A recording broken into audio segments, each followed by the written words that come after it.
Okey, Assalamualaikum warahmatullahi wabarakatuh. Alhamdulillah, hari ini saya nak menerangkan apa tugas kita sebagai guru hufaz bagi program Hufaz Rabbani. Okey, ini adalah tim guru-guru hufaz bagi program Hufaz Rabbani yang terdiri daripada 12 orang guru. Apapun diucapkan tahniah kerana terpilih bagi menjayakan satu program yang kita rasakan dapat memberi manfaat kita di akhirat nanti, insya-Allah. Okey. Apa tugas? Apa tugasan guru hufaz Rabbani? Okay, ada beberapa perkara tugas sebagai guru hufaz ataupun moderator bagi program hufaz ini. Pertamanya adalah tasmi' hafazan individu atau berkumpulan. Okey, ini adalah dengan cara kita mendengar bacaan hafazan mengikut giliran ataupun secara kumpulan kecil. Yang kedua, memberi teguran tajwid, makhraj dan kelancaran. Dan yang ketiga, menanda atau merekodkan surah yang telah diluluskan. Kita dengar bacaan murid, ini tasmi'. Kita mendengar bacaan murid dan kemudian kita dihafazlah. Okey, seterusnya talaki dan musyafahah. Murid membaca Al-Quran di hadapan guru dan guru membetulkan bacaan serta memberi tunjuk ajar. Okey, ada beberapa perkara. Pertama, kita dengar murid baca, salah betulkan.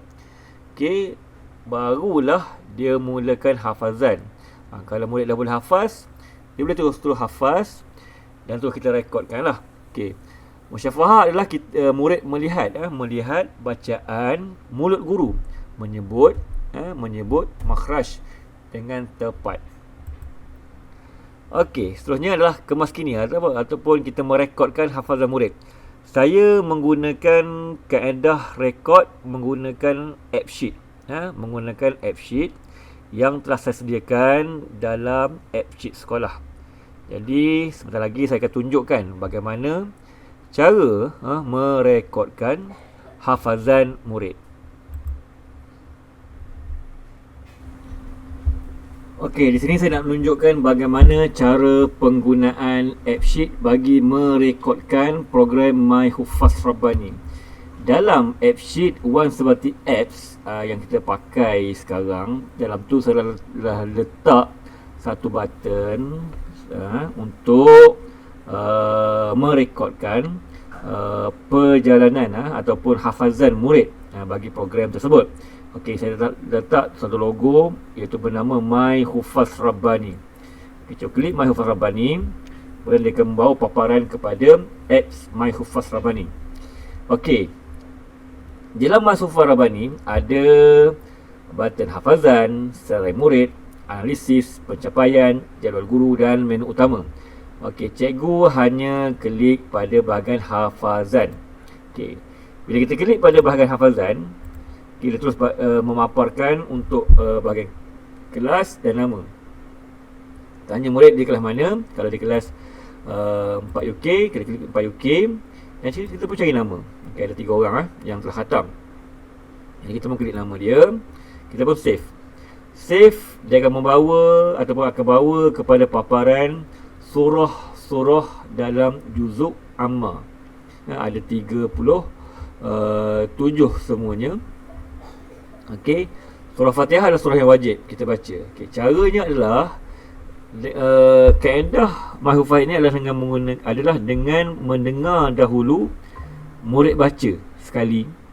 Okey, tanpa direkod kita dengar dahulu. Kali kedua barulah kita rekodkan. Kita dengar dahulu bacaan pertama dan bacaan kedua, baru kita pun klik pada surah yang dia hafaz. Pastikan mengikut urutan, jangan melangkau. Dia mesti ikut urutan. Okey. Bila dia baca je, kita pun klik tanda mabruk. Okey, mabruk. Okey, mabruk. Mabruk ni berarti tahniah. Okey, bila kita dah habis ayat dalam surah tu, automatik akan kosong. Okey, maknanya kita kena cari untuk murid yang seterusnya pula lah. Untuk murid yang seterusnya. Okey. Pun sama juga.